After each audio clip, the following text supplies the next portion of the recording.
Hey everyone, it's Vienna, and I'm going to talk you into watching an opera today.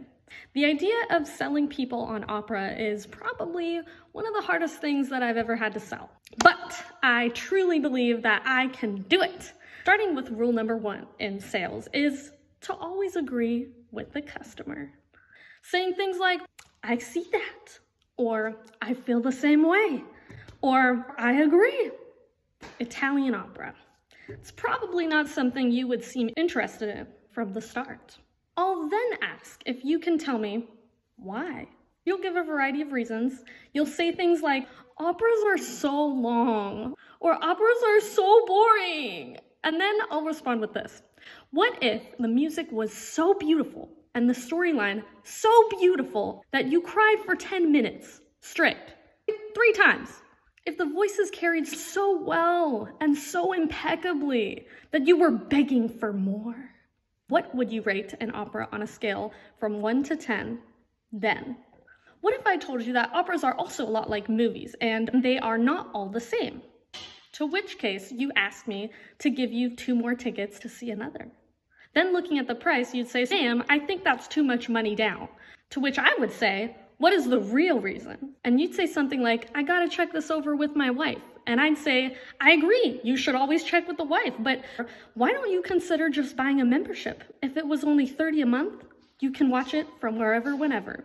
If you create your sense of security at home, why not just add the beauty of an opera to that? What is that?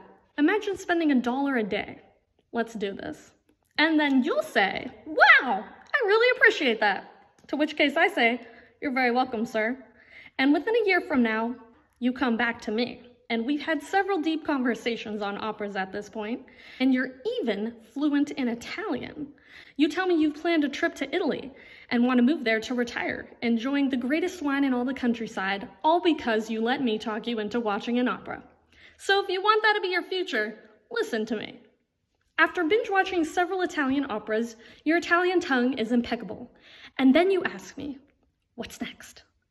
To which I respond, the man, the myth, the legend, the story of Giacomo Puccini, the man himself. And that is the story I'm here to tell you today. Once upon a time, a long time ago before Austin Powers, there was a famous operatic composer, and his name was Giacomo Puccini. Inarguably, his fame could be compared to that of the great Hercules in ancient lore, or Leonardo da Vinci, but in the operatic musical world.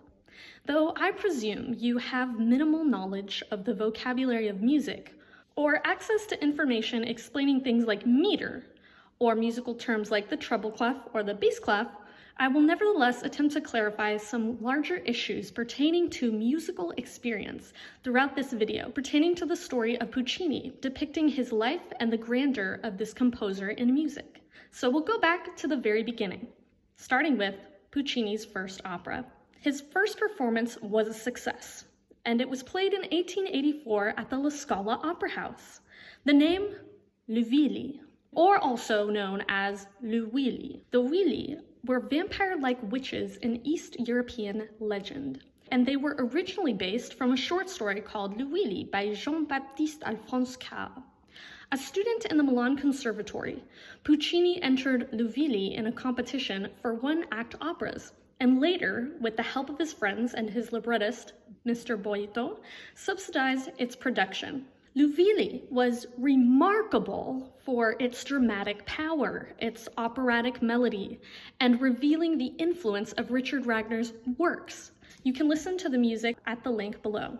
Anyways, if you are unfamiliar with operas, Le Villi is a great place to start because this is one of the only original Italian operas that is roughly an hour long. It was evident in his music in its earliest stages in performances such as Le Villi, and through his many compositions, a distinct new sound that marked the turn of the 19th century.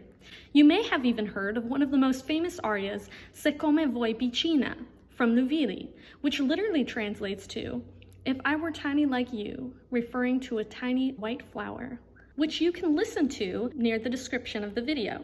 I'll also be posting a new video coming up translating the aria very soon. And now, I will take a moment to translate the story originally written in Italian.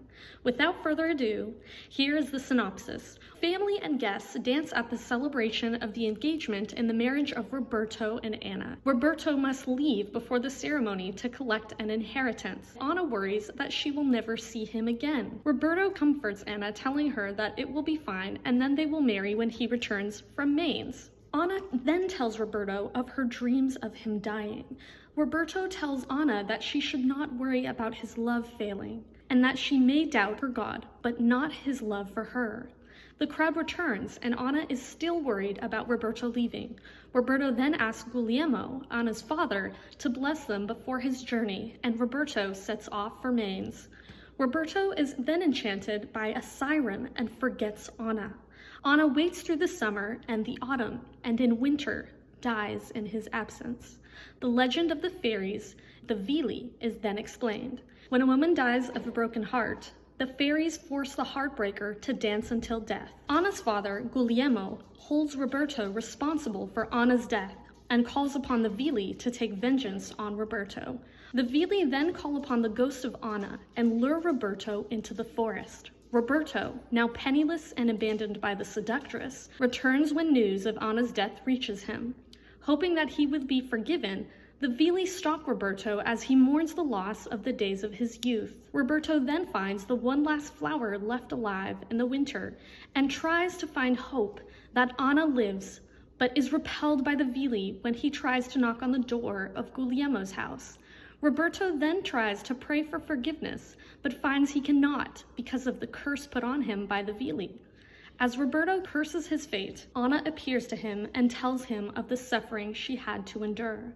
Roberto begs for forgiveness, and he too feels the pain of Anna burning in his heart, but Roberto is not forgiven, and Anna calls upon the Villi, who curse Roberto with cries of traitor. There, the Villi and Anna dance with Roberto until he dies of exhaustion at Anna's feet. Evident in his music in its earliest stages, in performances such as Le Villi, and through his many compositions, a distinct new sound that marked the turn of the 19th century. Congratulations! You have just finished watching your first opera video, and if you enjoyed it, please be sure to like and subscribe. In the next video, we will be looking at some of the most well-known of Puccini's operas. See you next time! Thank you!